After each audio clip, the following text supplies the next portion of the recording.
today with us Mr. Rahul Kumar. He's currently the assistant editor with Times of India, Delhi. He's assisting with Times of India for almost 10 years now.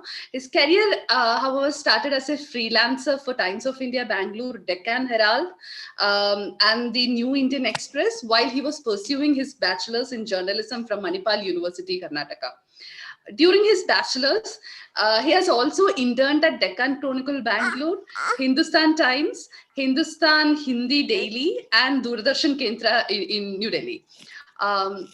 He has also briefly worked as a reporter for online news websites like digiworld.com and Mangalorean.com, and a monthly Hindi magazine Ek Naya Drishtikon. So yesterday, day before yesterday, I was talking to Rahul and I asked him, like, what should I how should I introduce him? And he was so modest. He was saying that no, it's nothing. You just tell me the basics. And then I did a Google search. Thanks to Google, thanks to LinkedIn, I found out all these details from LinkedIn. Actually, he was asking me where I was getting this details from. It's actually from LinkedIn. In 2009, I haven't updated it also, I guess. I think it's not even updated. Yeah. So in 2009, Mr. Rahul joined the New Indian Express Bangalore as a sub-editor, come reporter, after which he joined Times of India, Bhopal as a chief copy editor. Other than editing and rewriting stories and designing news pages and coordinating with reporters, which is part of his job, he loves to teach media students. And when he first said this, I was like so happy that it is something which, think about us, we academicians can't really do journalism because we are not trained in it. But Rahul, like a person who is has an experience of more than 10 to 15 years, can actually take classes to media students, and that's so cool. So I hope this conversation we are going to have with Rahul today will bring us a lot of information and orientation to us about copy editing, for instance, page designing, and such other basics of how media functions in general. And since we also have the migration news portal, which we started recently, and also since we have a cohort of media interns with us with GRFDT Global Research Forum on Diaspora and Transnationalism, which is based in Delhi.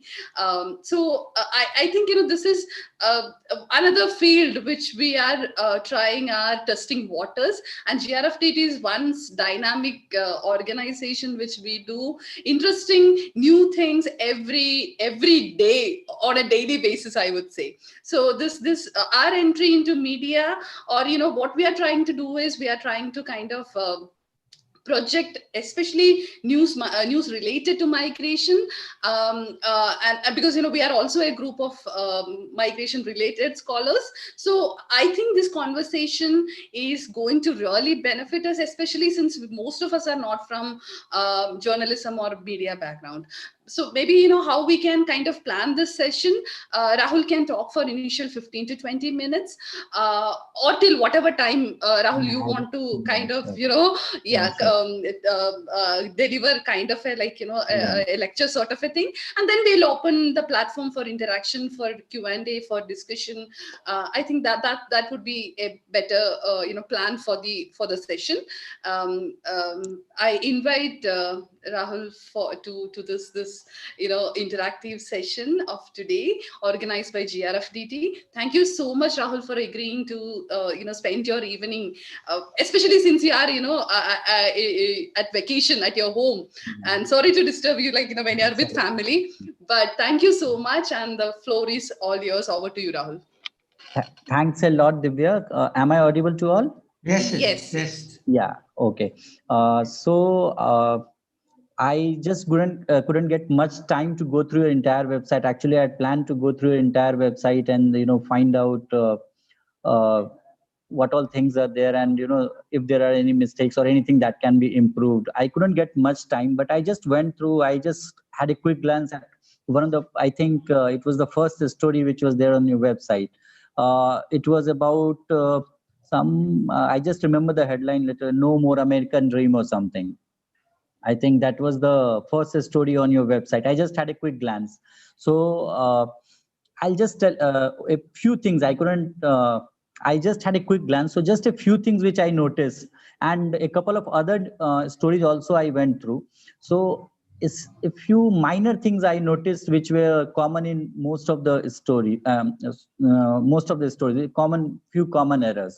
So one thing is, was there like we were abruptly keeping the words in caps. Like suddenly we are capitalizing like immigrants ka I, like I of immigrant. Okay, suddenly somewhere in the copy, which is not required, I feel. Then global also somewhere we are keeping G caps, somewhere it is in lowercase.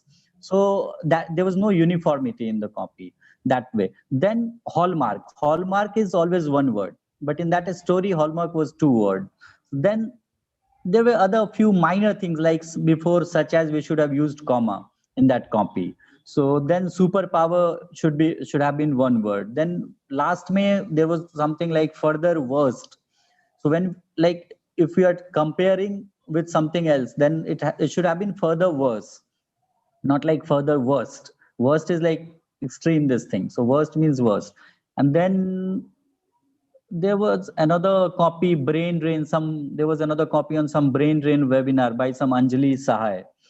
I think there was another copy. So that I just had a quick glance. I didn't go through the copy also. So I found many words were sticking to each other, which actually gives a wrong impression. Like if someone is going through your website, as in, I don't want to start off on a negative note, but this is our job and we are helpless. Like, we notice mistakes first. Actually, that is where our eyes go, like on mistakes. So I'm so sorry to start off on this, but these are minor things which if we can, improve on, I think it will help the readers establish the credibility of the website. Suppose if someone is going through a website, if he finds too many grammatical mistakes, it doesn't give a very good impression.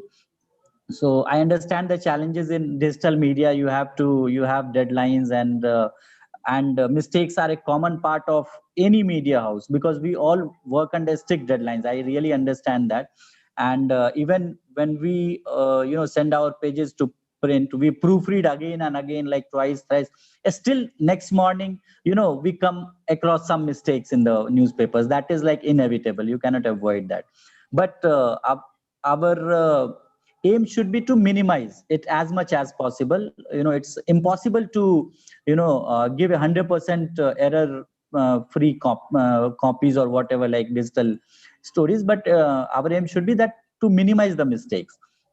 And then a few more other things are there, common errors which we make on a day-to-day basis, but that I'll come to all those things later. Initially, I would like to just brief about how a newsroom works, so that as in case if I think you guys will be interested in knowing how exactly a newsroom works. So I'll just tell you in brief. So in a newsroom, normally we have an evening meeting. uh, in the evening meeting, we get all the stories, like we have a list of stories. We get a list of stories where what all stories are going to be filed by the reporters, and then we slot the stories, which like which story should go on page one, which story should go for city pages. And then our actual work starts at around 8 p.m. Around 8 p.m, we have like our internal meeting where we decide, okay, like I basically here I am in charge of city desk. So we decide, okay, so city pages we have to take care of two like 6 or 7 or 8, page number 6, 7, 8. So these 5 or 6 pages we have to plan, like what all stories will go on which all pages. Then from around 8 o'clock, stories start flowing in. Reporters start filing their stories. Then around 10 o'clock, by 10, 11 o'clock, we keep on editing stories. And then by around 11 o'clock, we give all the edited stories to page makers. Then they design the pages. And then after that, we send the pages for printing around 12 o'clock. And after that, it is all up to IT guys to take care of all the, they convert the pages into PDF, and then they send for so it's a challenging thing in a sense that we have like extremely strict deadlines, because we cannot go late. Like if 12 o'clock is our deadline, we have to send pages by 12 o'clock. Like there is no way we can go late, because if we go late, then morning may paper will reach 1 hour late. which is like, which will be a huge loss, because most of the hawkers would have left the, shops by then. So that is how we work on a daily basis. And then um, yeah, apart from that, anything else I would like you guys to ask, if Yes, anything else. that will be better. Some interaction will be better. Yeah, that will be better, So rather than I just me. think Manjima should lead. Manjima, Tasrin, and Musa, you, Deepika, all of you can ask one or two questions each. Yeah, that. It will be very important to get some input from Rahul because he has vast experience. So please ask some of And you. Otherwise, we'll ask. actually, I'm not a very good speaker. No, no, This no, is no, the no. first or just second time I am just having online discussion. So I was totally, I uh, know. yeah. See, So I was you not you very have been doing very well. So you are again very modest.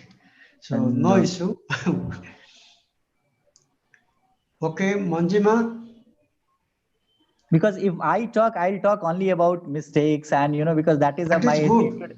yeah. So I'll only talk about the common errors we make while writing.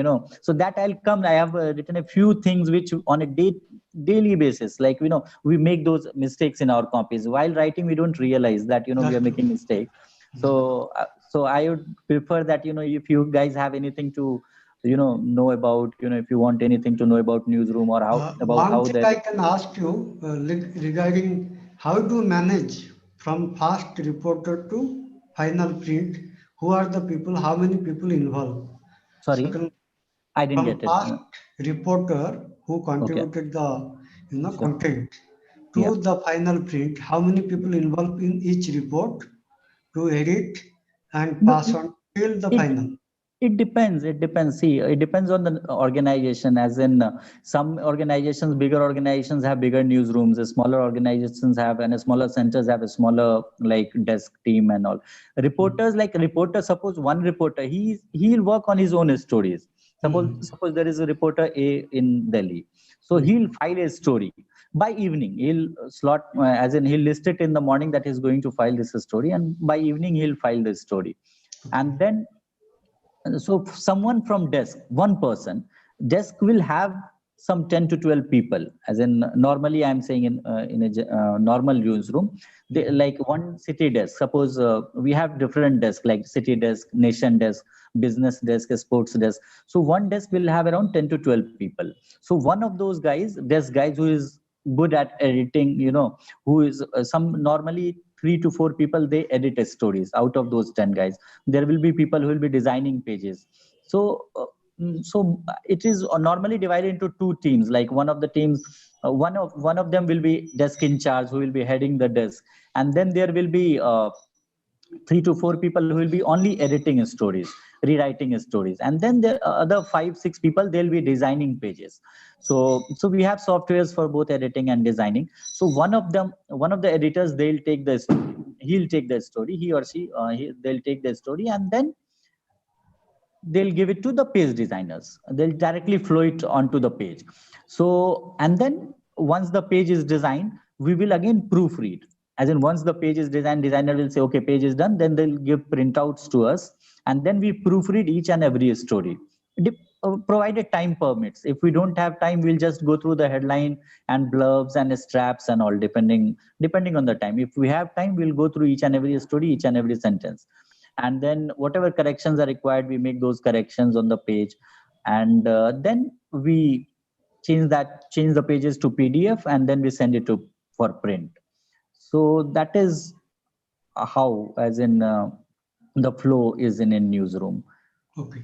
So another thing I just want, how is the online media now booming or print media comparison to print media? Yes, definitely. It's in a transition stage, I would say. The entire world, like, and especially COVID crisis, Hmm. has changed the like entire, this thing has, I would say, expedited that thing. As in, the transition was anyway going to happen, but it would have taken at least 5 10 years, like That's from true. print to online. Hmm. Hmm. But now the process has as in Accelerated. it will, yeah, now it will like now online, many online players, you're going to see many online players in media industry, and even print, we are going to have as in most of the newspapers, and they are going to have an integrated newsroom where they'll have like both print and online teams working together. So already we have a huge presence, like TUI has a huge internet presence. So they have their teams, and other newspapers are also trying to have their own on news websites, and then they are also doing a lot of things online. So most of the news, even new channels are going online. They are going to have they're going with their live YouTube channels, and so they are coming up with such initiatives because they have realized that online thing is going to be the key in next 2 to 5 years.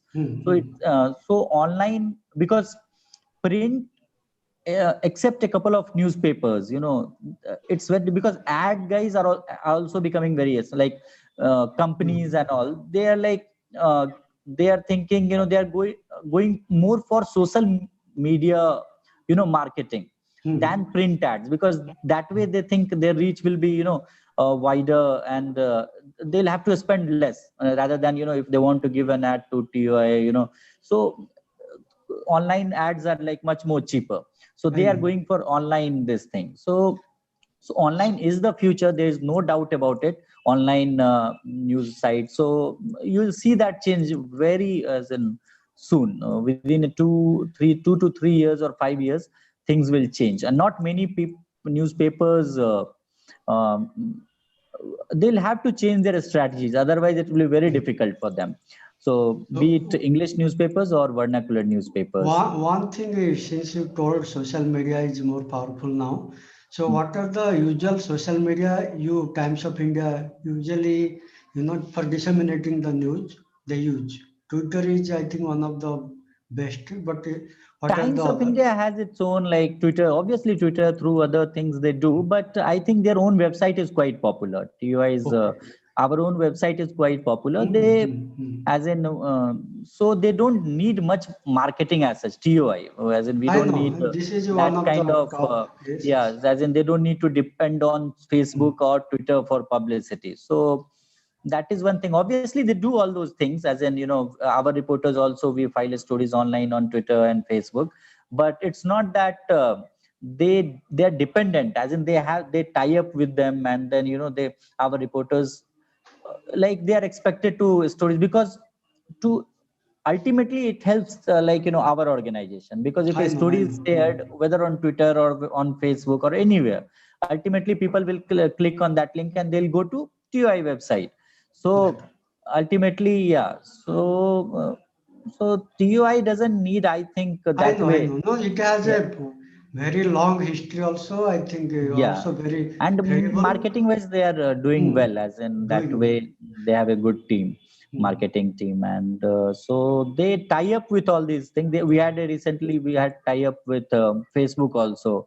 So hmm. we uh, during lockdown we had some stories about from different parts of the country in collaboration with Facebook. So all these things are there, but Okay, those things okay. are decided by our management, not by, like, we are mostly focused on editorial part of it. Hmm, Like hmm, our this thing is to just give an error free pages, and hmm. give an error free paper, and ensure that no stories are like defamatory in nature. We have to check all those things, that no stories should be biased towards anyone, as in, because there are reporters who will be biased towards a particular party, or there are reporters so Hmm. we have to keep those things in check. That is our main job. Like, we have to ensure that there is like no as in biasness towards any political party or anything like I that. know. So we take care of those things.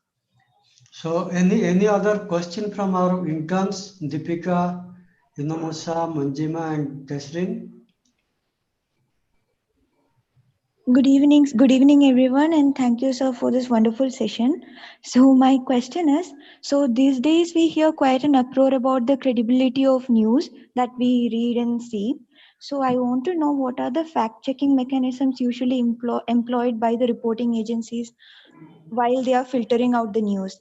And in addition to this, I would also like to know that how, in a limited space, the editors manage to choose but make a choice between the news that are TRP worthy and the news that are really important.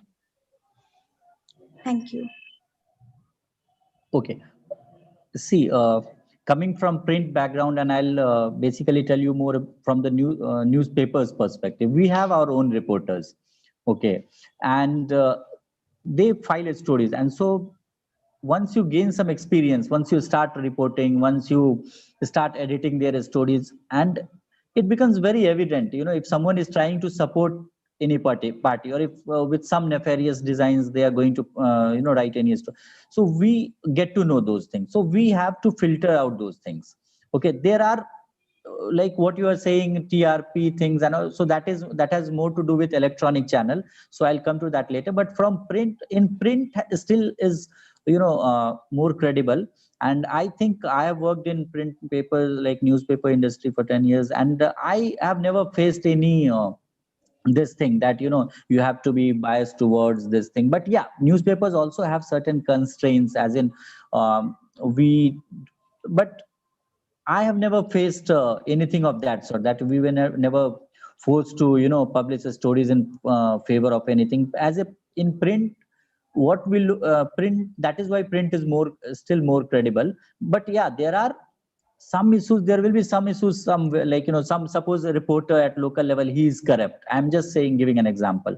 So suppose if he does something, but yeah, obviously, ultimately, it is us who decide which story will go on the page. Okay, so it's very difficult for him to be corrupt also, because if he files a story, and if we decide, if we feel, suppose I'll just give an example. Suppose if someone is very pro some party, okay, and if he keeps on filing stories in favor of that particular party, once or twice he can succeed, but we'll gradually come to know that this guy is writing only in favor of that party. So we will understand, then we'll have to keep a check, like we'll have to tell them, no, you can't write, and then we filter out, like suppose too much praise and all in favor of that party, so we delete those things, we start, so they'll also realize. So we try to be as neutral as possible, especially that is the job of the desk, that we have to ensure that newspaper remains quite neutral. We don't have to be pro BJP or pro Congress or any pro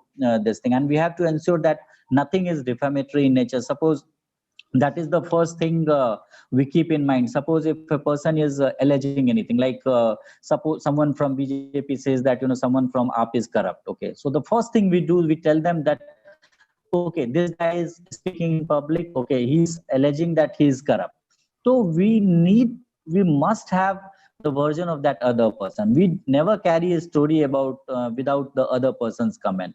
So we try to ensure that there is transparency, there is no biasness, and just somewhere, some there may be some editors who are like corrupt, and in connivance with reporters, they may be doing wrong, as in they may be favoring a political party or something. But yeah, in general, I won't say that these are like far-fetched conspiracy theories. We think all the journalists are corrupt. It's not like that.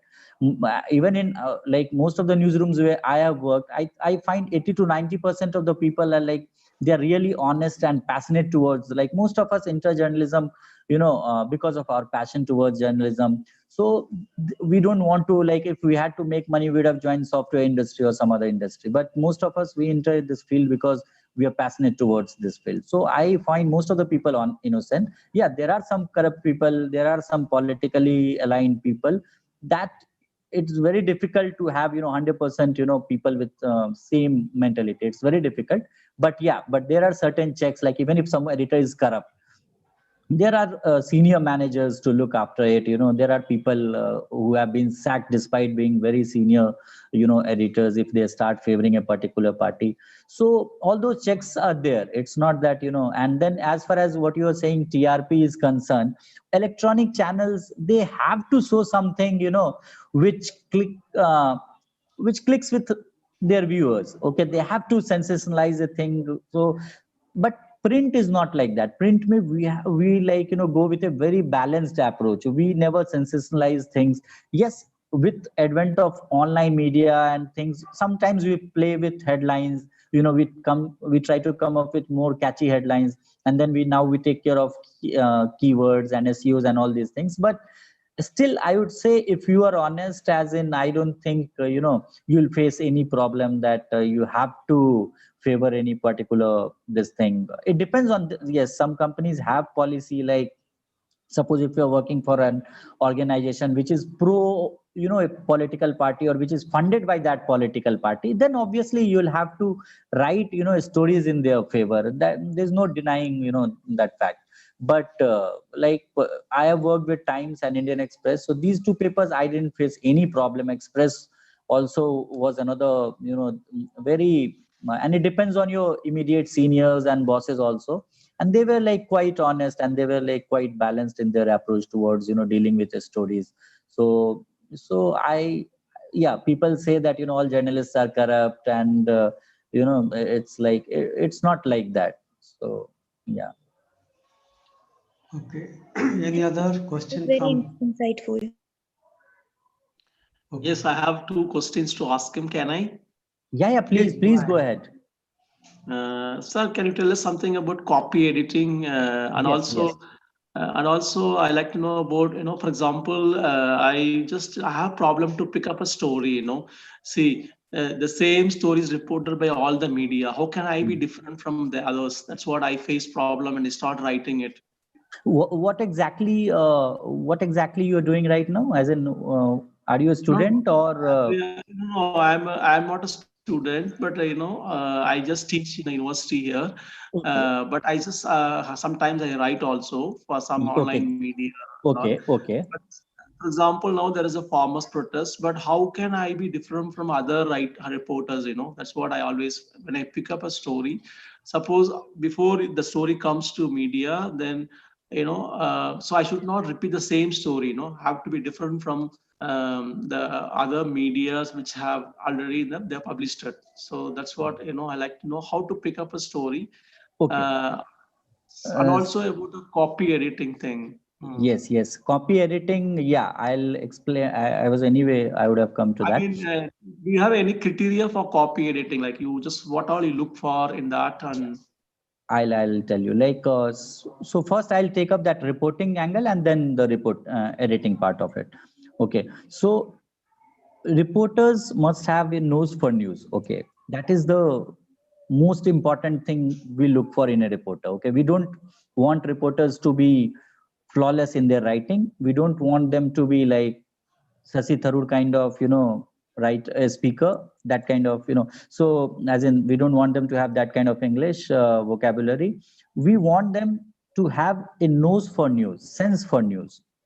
That is the most important thing in a reporter. Okay, that when you go to cover a thing, you should, what you are saying, that how to treat it differently, how to approach it differently. That is the most important thing in a reporter, and that is what separates one good reporter from the rest. That is so when you're going, so for that, I feel that you'll have to start thinking from a reader's angle. Okay, that is the most important key. So if you are going to file a report, okay, you just start thinking that whether readers will like to read it. Okay, I'll just give you example of some crime stories. I'm just randomly, I can't think of any particular example, but I'm just saying, suppose you write a crime story. Okay, so crime story mein what happens, most of the time you will see in newspapers, especially some news local newspapers, you'll, or even in national newspapers, you'll find very boring headlines like 4 held, 30 kg of gaja seized. Okay, you will come across these kind of stories every day on it, like in almost all the newspapers. 4 held, 2 held, with itna kg gaja. Then like mm, man held for molesting minor, wife kills husband, or husband kills wife. These kind of stories, simple headlines, boring headlines. Okay, so suppose if you are a reporter, okay, so rather than just taking a few details from police station that this guy killed, and then police station FIR will have all the details saying he used this chopper to kill, and all these things, very boring and gory details. You don't have to go into all that. That is what we do on a daily basis. Every day, our crime reporters, they file 700-word story. We cut it to 150 or 200 or 300, depending on the importance and as an interesting angle factor.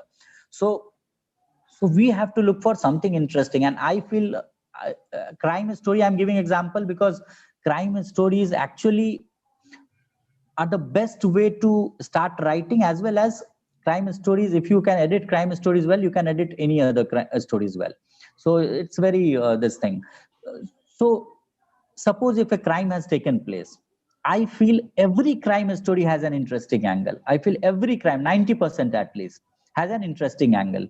So you have to find out why that crime took place, not rather than just whatever is mentioned in the FIR. You don't have to just vomit all those things. So find out some interesting angle. Suppose a husband killed his wife, as in man killed his wife. So then why did he kill his wife? So suppose if she was killed because she served him food late, and he got annoyed by that. Normally these kinds of things happens. Okay, no matter, obviously that is just the trigger. Okay, obviously it would have resulted in after long years of discord or whatever, but yeah, that was the trigger, that he was angry, and then she didn't serve him food for 20, she took 20. I'm just saying, just random example I'm giving. So that is an interesting angle. If you just say that man held for wife's murder, nobody will read that story. But if you say that wife annoyed over irked over getting food late, man kills wife, I'm just saying, giving an example. So then people will be interested, that then they'll talk what kind of man he is, and so that has some shock value.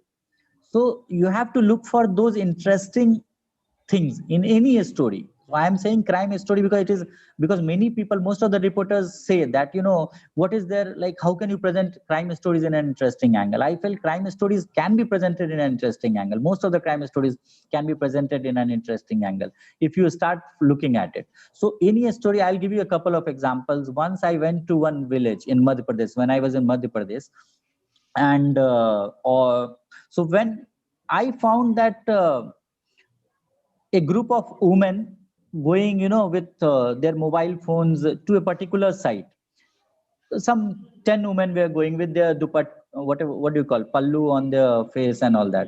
So I asked them, like, where are these guys, like women going together, all these people. So then they said they are going to one particular place where they get internet mobile connection.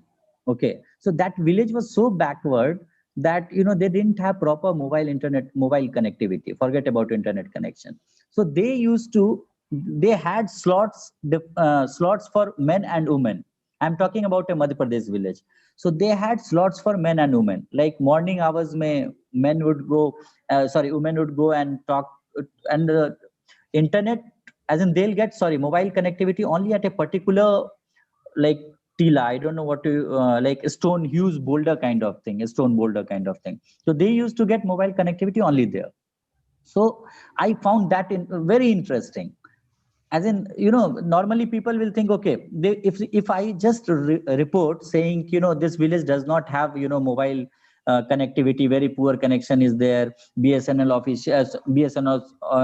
officials are blaming it on local service provider, local service. If I start writing all those things, nobody will read. But if I say a village where women where there are different slots for men and women to to talk, like just they have, like, they can talk only between 8 a.m. and 9 a.m. and then between 8 p.m. and 9 p.m.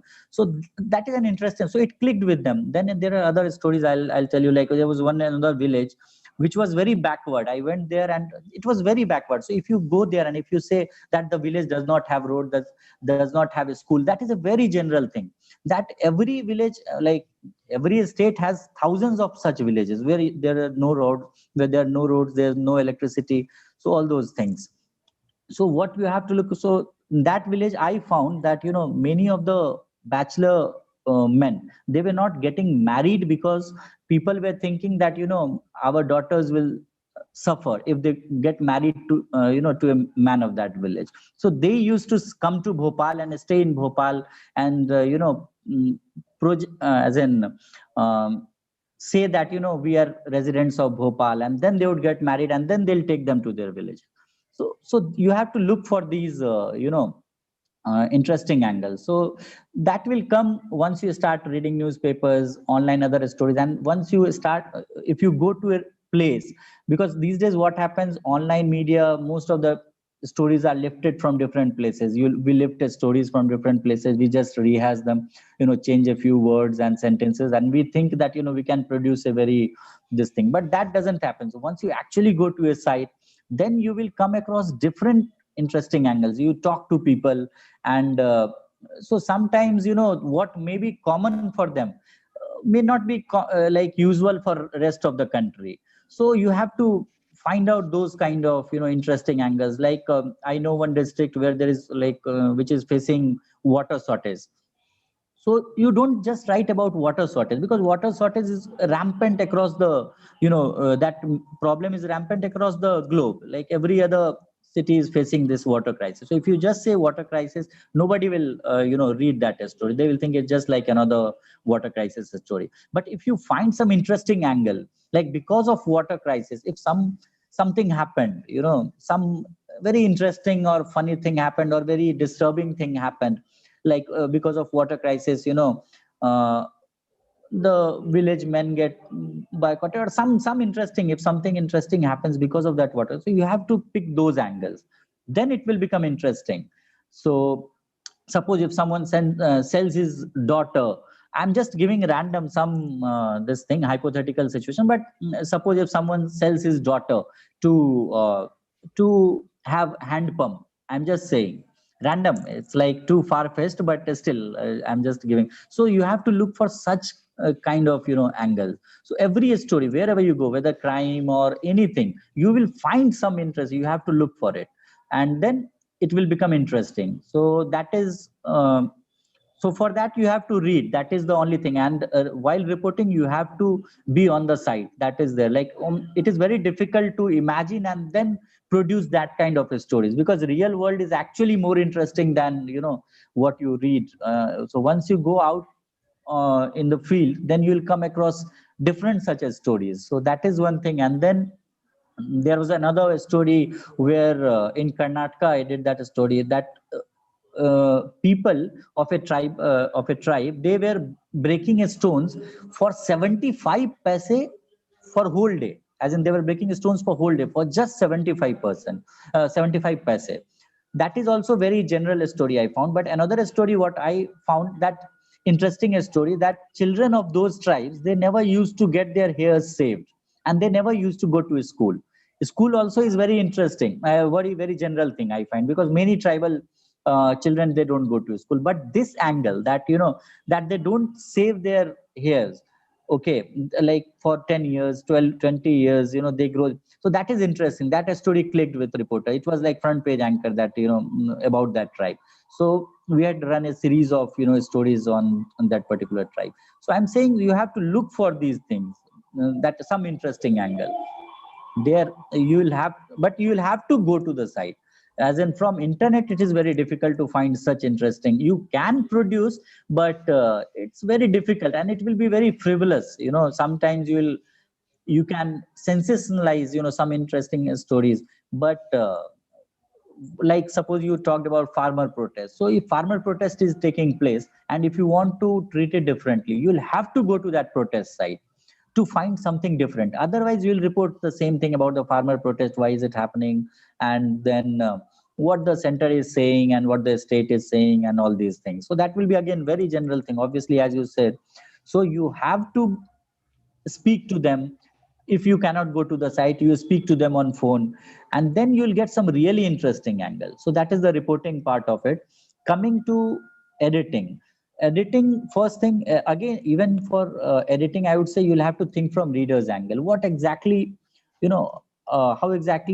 how much exactly a reader would like to read. You write thousands or 1,000 word copies these days, especially with online media coming in and all this. The people's attention span has gone down considerably.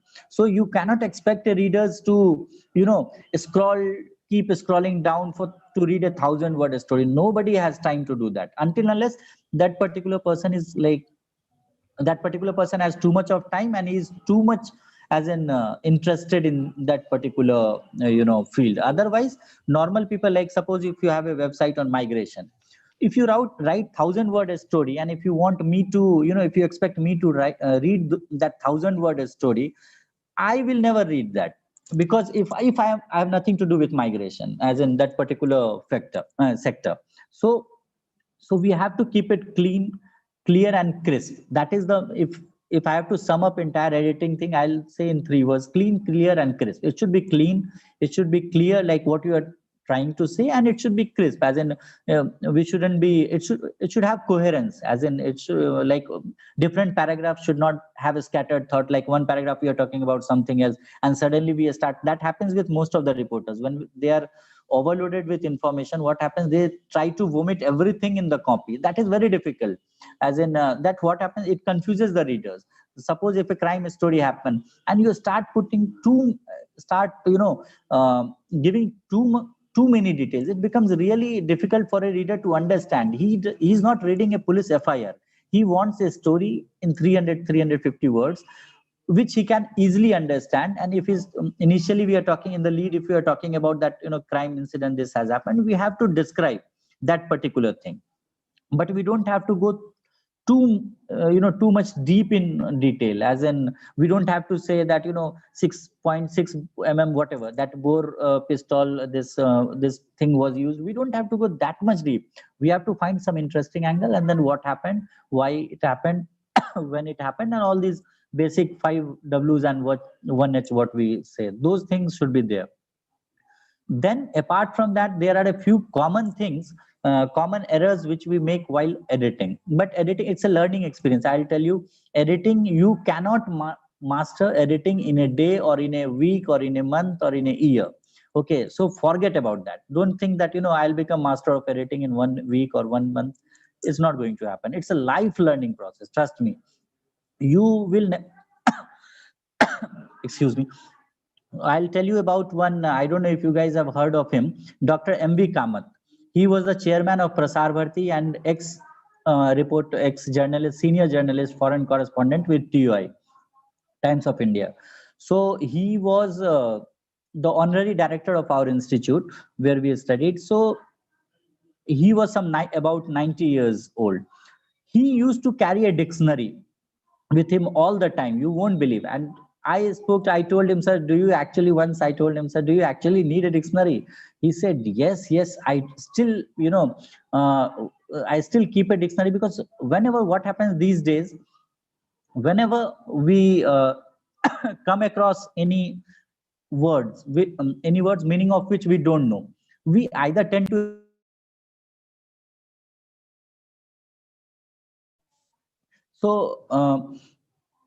hello. It's Yes, audible. we It's are audible. able to hear. Yeah, we can hear you. You're audible. So what happens? So if we carry a dictionary, every time I buy a mobile, I don't download many apps, but I download this dictionary. Okay, that is the first thing I download on my mobile, because these days it is very, it's impractical to carry a dictionary with us all the time. But we can always, download a dictionary on our phone. So then what happens if we come across any word, meaning of which we don't know, we can immediately check the meaning of it. That is how, it's like it will help you in the long run. Immediately it won't help you, but in the long run you'll, your vocabulary will improve even without you realizing. So that is one basic thing. And then another thing, for editing, you need to know how to write well. So to write well, what happens most of the times, what we write, we think that we are writing correct English. So for that, we need someone who can, correct this thing. So I'm so sorry.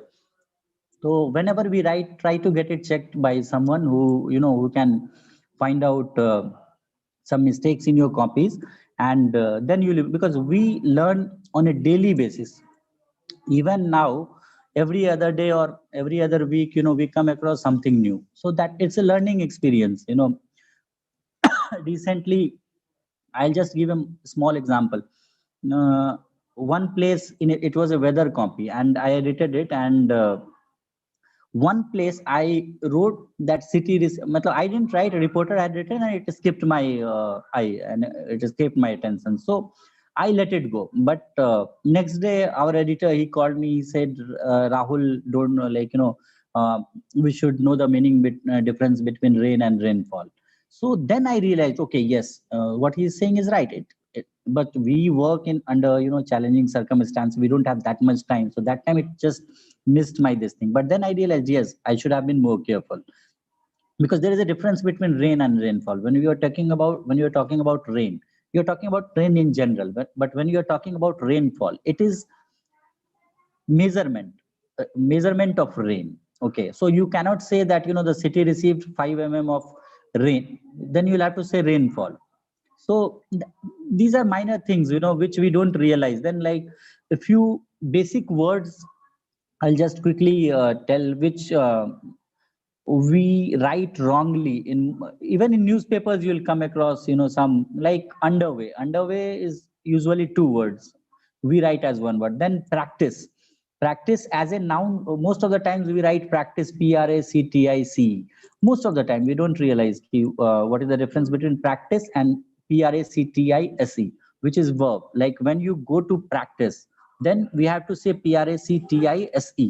But when you are expected to practice, like it's a practice match, then you will have to say practic. It's a practice match and you are going to practice, then practic. So then alumni. Okay, I had just jotted down a few things. Then alumni, uh, are you all aware of the meaning of alumni? How many of you are uh, how many of you know the difference between alumni and alumnus? Am I audible? I think alumni is plural, alumnus is singular. Am I right? Yes, perfect. Then, do you know, like, can a female be alumnus? Yeah, it's a common noun, I think. Yes. See that that is what, like, even I didn't know initially. Initially, I also used to think like whatever you said, that alumni is plural, alumnus is singular. Like, so it's fine. Alumni is common. This thing for like it's plural for normal graduates. Alumnus is for male graduate, but for female it becomes alumnae. Alumna. I don't know exactly the pronunciation. ALUMNA.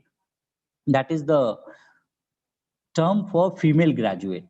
Okay, and for plural female graduates, as in for female graduates, we'll have to say ALUMNAE, alumni. I think that is how it is pronounced. I'm not too sure. So these are minor things. Then debutant. We say debutant. Someone is going to, like Rahul Dravid, was I'm just some new person. Suppose he is the debutant. But for a female player, it will become debutante. Debutante. These are minor mistakes which you'll see even in newspapers. You'll come across this. Even for a female players, they'll write debutant. She was the debutant, but she is like debutante.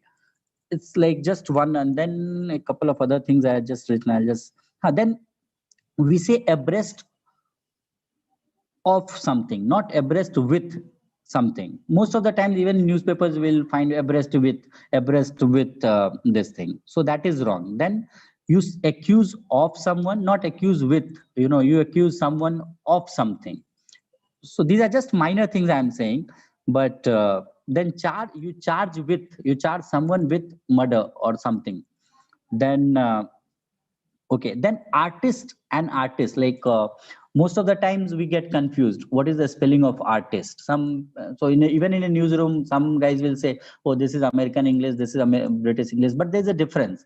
When you say artist, ARTISTE, okay, and ARTIST, there is a slight difference between artist and artiste. Artist is someone who is artist but not performing, When you say a artist with E, as an artist with E, that they are performing artists. They are performing artists, like theater, like if they are performing in a theater, if they are perform as a singer, if they are dancer, then they become artists with E. Otherwise, like painters and all these people, they are simple normal artists. Then mm, okay, then there are many things actually. Just one second. Okay, so then another thing which we make mistake, like if we are writing any news report, since you guys are into this, so we normally write in reporting speech, like this guy said something. Okay, so what happens most of the times, I find that mistake, that even in reporting a speech, we use the grammar wrongly. Like the chief minister said he will inaugurate the building, which is wrong. If we are reporting something that this guy said something, then it has to be followed by the same tense, or it has to be in the same tense. The chief minister said that he would inaugurate. Okay, because said is past, then it cannot be, in a reporting message, it cannot be followed by a present tense, that if we say will or future, so it has to be in past, it has to be in running tense. It is only for direct, as in reporting a speech. If you want to say will, then you'll have to say the chief minister said colon, and then under quotes you can say that I will inaugurate the, or the chief minister said he will inaugurate, but then you'll have to put it under quotes. So there is a slight difference. So you have to, because, but if you just say the chief minister said he will inaugurate the building, that is wrong. Chief minister said he would inaugurate the building. That is how you write, in a reporting, if you are reporting something. And then, okay, one thing you have to be very careful about, allegations. Like if you are, that you have to be extremely careful. If someone said something about, someone else, you have to take the version of other guys, other party. As in, if some Aam Aadmi party leader said that this guy siphoned off 1 crore rupees or 10 crore or whatever, you have, you should, and you should not, you have to have that guy's code. Otherwise, don't carry that story, because if the other party, if he tomorrow, if he says, that it is defamatory in nature, then you will be in trouble. So you should avoid that. And another thing with news, online websites, basically, I would like you guys to be careful about using of pictures. So when you lift pictures, like what happens normally for online sites, we just randomly take pictures from any place. That is very, that is a very dangerous practice, because it can lead your entire organization into trouble. Trouble, as in you'll have to pay some fine and all that, but they can even drag you to court. Like if you are taking picture from some places, which have their copyright and all, they, like which have got their copyrights done, so those places you cannot lift their pictures, and if you are using their pictures, you have to give credit to that. That is like a very important thing, which especially online media guys should remember, because I have seen that they just lift pictures from any place. We have been into trouble because of this several times. So we have to be extremely careful about selection of pictures. And then another thing, while for editing, I would say that avoid trying to impress readers. Like most of the times what happens, we try to use too many hi-fi words, meaning of which many people won't know. So we should avoid that. We should write in a very simple manner which people can understand, because if it can't be understood by majority of readers, it's of no use. Like so that is one important thing you have to keep in mind. And then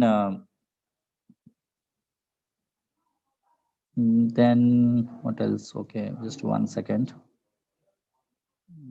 Okay, these are something else.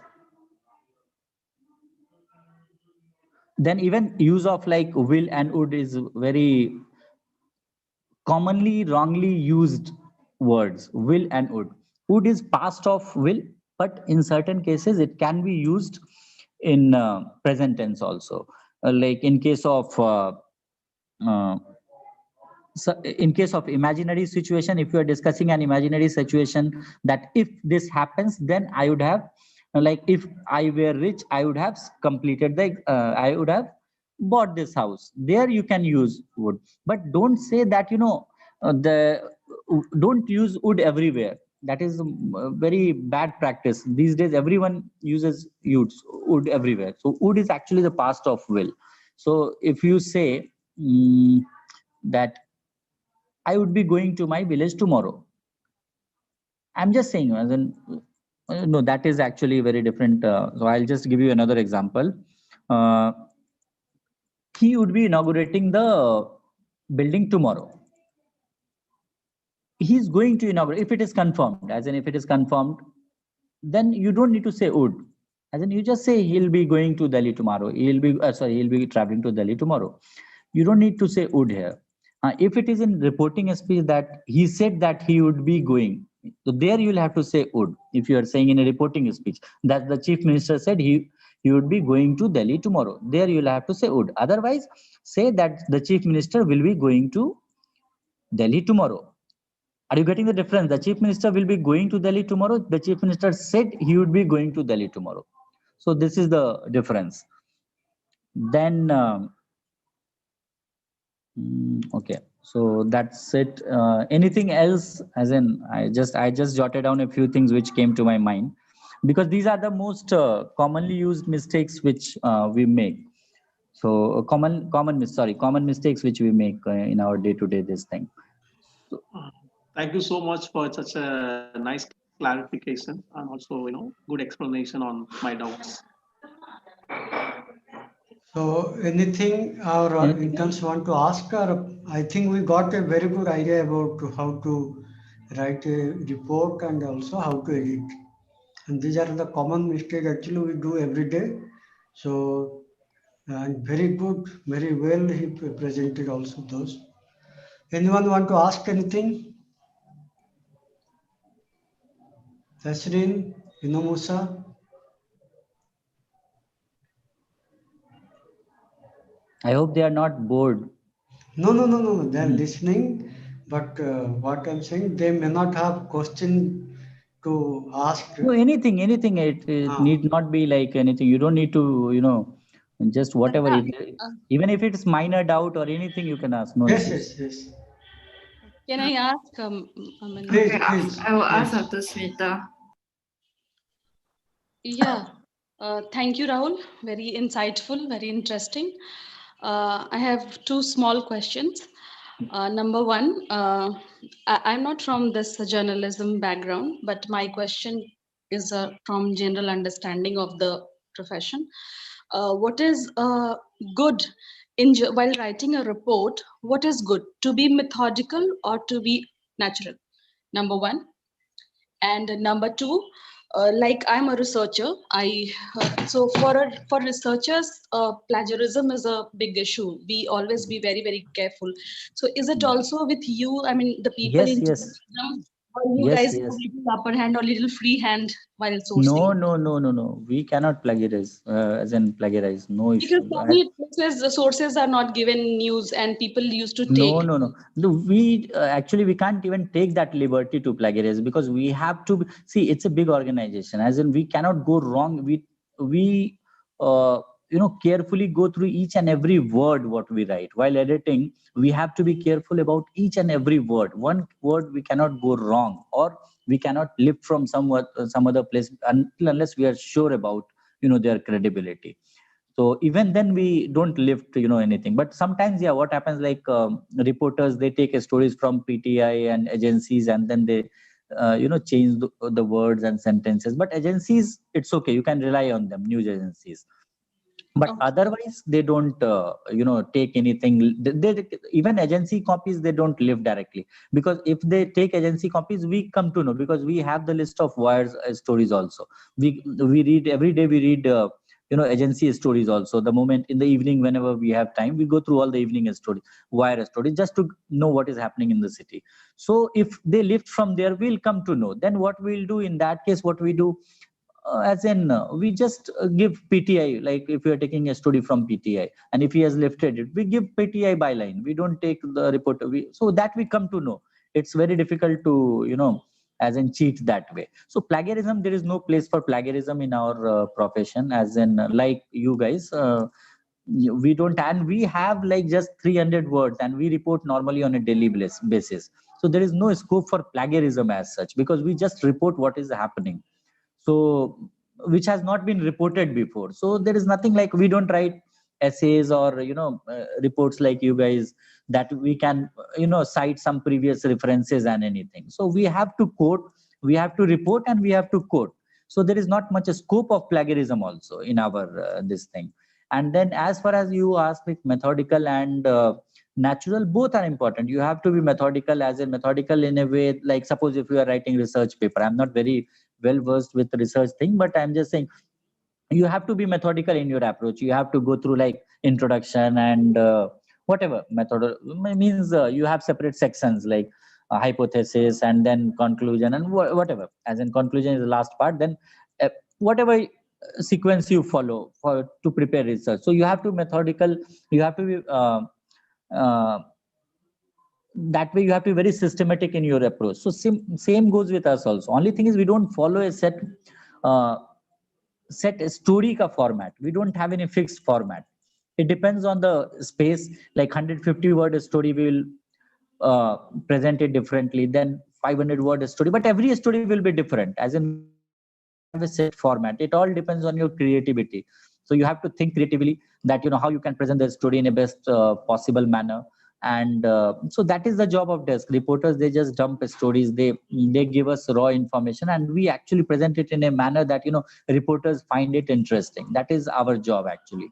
So it's a thankless job, but yes, as in you enjoy doing it. So that is one thing. And then both, even and natural, being natural is important, because if you try to use too much of flowery language and use words from different places, chances are that words will become too convoluted, as in many report. And sometimes we may not be even knowing the exact meaning of that word, and then if we use that word, so it becomes too jarring for a reader, as in they won't like.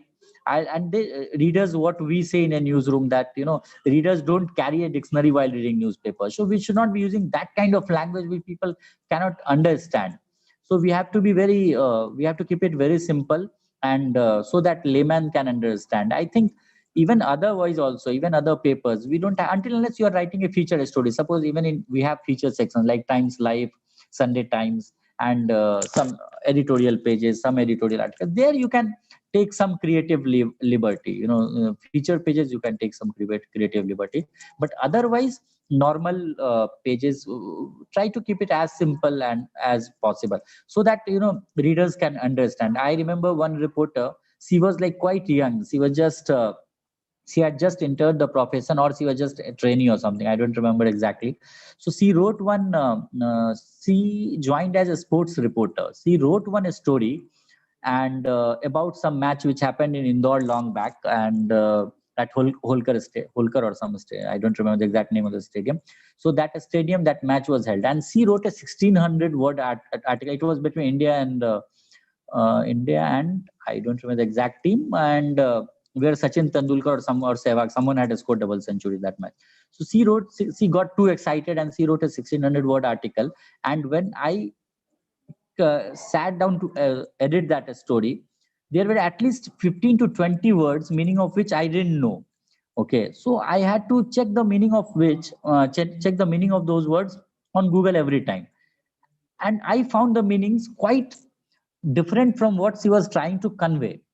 So I called her, and because we work under extreme tough deadlines, until unless you are really passionate about this, you will find it, if you enter a newsroom after 10 o'clock, you will just run away from that place. It becomes so chaotic, as in everyone is like racing against deadline, time to meet the deadlines and all that. So so we work under extreme tough deadlines. So that time you are under extreme press, and then if you have to go to Google to check, and then if you find that that word is not correct here, so not suitable, apt, whatever you say. So then I called her back. I told her, so I asked her the meaning of those. I just listed down those words. I told her what was name, Pallavi or someone. Pallavi, you tell me the meaning of these words. And she was not able to tell the meaning of even a single of those words, because she just lifted it randomly. And what she did, I told her that I understood what you did. What you did, you just right clicked and saw the synonyms of those words, and you just use those words just to impress the desk guys. But we are not impressed. I told her like this only, that you just, why didn't you write the simple, as in whatever words we could have understood, and then if required, we could have improved on that while editing, if required. Otherwise, you write simple English. There's no point, in writing superfluous or anything that kind of convoluted and too, heavy words. As in, so you have to be very careful that way. No need to impress anyone. Just write whatever you know. It has to be correct and clean. And then if there are some good editors, they will improve those stories. Like once we get stories, we take time, we rewrite those stories, we do all that. But for that, we have to first understand the story. If we can't understand what the reporter is trying to convey, then it becomes really difficult. So if we understand what the reporter is trying to say, we can change the sentences, we can make it crisp. So that those things can be done. But best thing is, like, keep it simple, keep it as in small and clear sentences, and avoid using too many words, meaning of which you don't know. I'll just say as simple as that. If you don't know the meaning, suppose if I work in a newsroom of an English newspaper, if I don't know the meaning of that word, how do I how would I expect readers will know the meaning of that word? Means at least I'm slightly, I won't say that I'm this thing, but slightly better than the layman who is not who has studied in a Bihar board, or who has studied in a state board, or if they are also our readers. So we cannot expect them to know those kind of meaning of those kind of words. So we have to keep it as simple as possible. I think simplicity, that should be there in all kinds of writing, until unless you are writing feature stories. Feature stories mean you take creative liberty, you use as many as much flowery language as possible. There you can do all that. Like you must have been reading columns of what is Akshay Kumar's wife name, Twinkle Khanna, no, whatever, I don't remember. So those kind of people, they use those kind of words, and even they don't write, they don't know how to write. Those are ghost writers, they write for them. So there you can take those creative liberty. But otherwise, but those columns are written mainly for elite readers, as in certain section of readers who are like very well versed. Sasi Tharoor kind of, who is one of the members of your websites, I guess, whatever organization. I saw his video. So but Sasi Tharoor's English, I'm saying, not many people will understand. If he starts writing that way, many people won't understand, and not many people will read. So Sasi Tharoor, okay, he is a big politician, so for that, if he makes some controversial thing, people will read. But if we ask a layman, normal person to read his article, he will find it quite boring, because if he can't understand the word meaning of the word, he can't see dictionary all the time. So we have to keep it as simple as possible. Use words, some good words, but you need to know the exact meaning of that first. Don't use randomly, just check the synonyms and use, because words are used differently. Different words can be used in a different manner. So that you have to be extremely careful about. So anything else?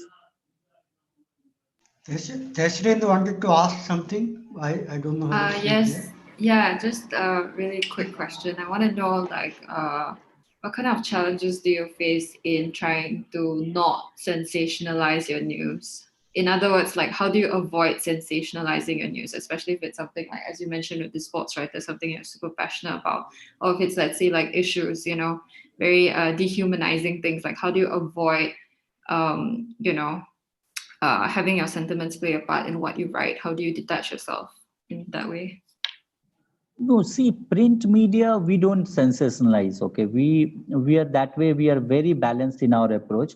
We never sensationalize any story. Electronic channels they do because they have to do that to survive. I will say, but we are more credible, as in print media has more credibility than electronic channel. The main reason is we don't sensationalize. You will never find any stories in a newspaper sensationalizing any topic. You'll never find that. Yes, we report, and we report sometimes they do they play with headlines and to catch the attention of the reader, but we never sensationalize anything. uh, I find print that way, that they are doing a good, that far more reliable. And what you are saying, how do you, stop yourself from sensationalize anything? It comes over a period of time. You learn how to avoid sensationalizing a copy. Many times, what happens, reporters get overexcited by any story. If they come across anything breaking, and they just write. Uh, they just go overboard. They write something which shouldn't be there. So we remove all those things. We keep it as simple as possible. I'll give you example of JNU. So recently we had a story about JNU. Not JNU, I'm so sorry. LSR. You guys must have come across this Asoria suicide case. So there was a story about LSR tweaking its hostel rules and some fee policy. So they had allowed admissions for second year students, and after that there was a protest by a student group and student unions, and by LSR student union and other student groups also. So the reporter, he is as in he got slightly this thing excited, because normally they interact with the student unions, and so they are like, they are their sources.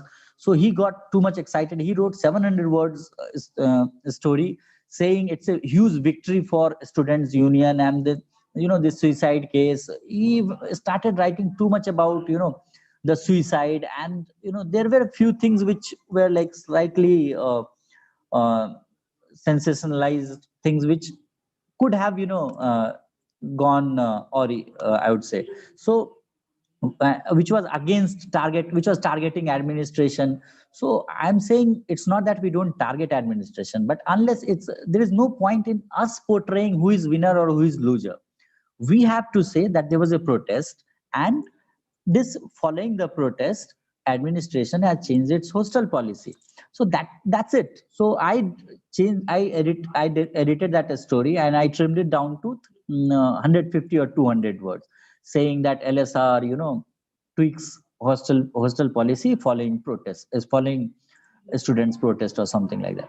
So that is our job. That is how we do, we treat stories on a day-to-day basis. We never sensationalize anything, never.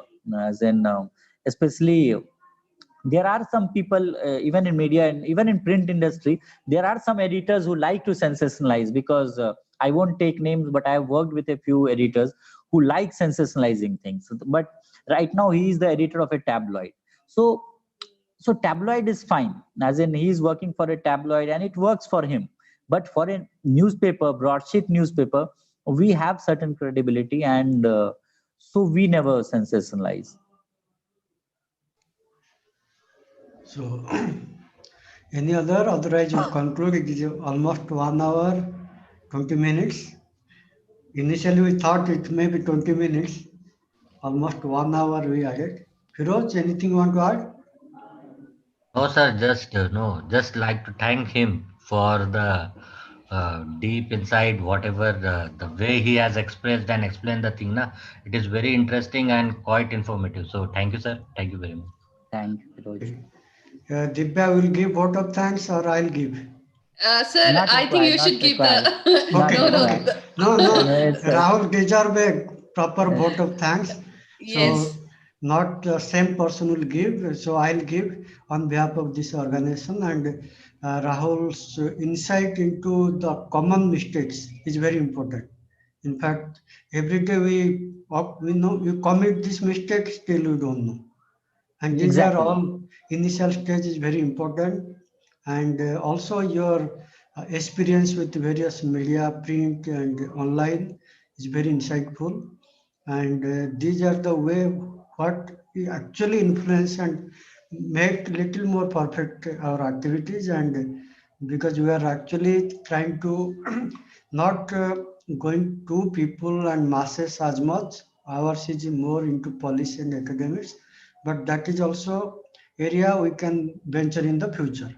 But these are the things what you gave how to write a report, what are the things should come in the sequence, and what is the size of content, how the editing is done inside the newsroom.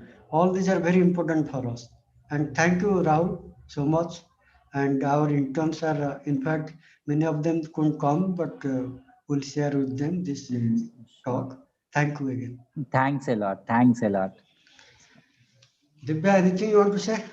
No, sir. I think, my notebook is almost like full. Oh, So, Okay.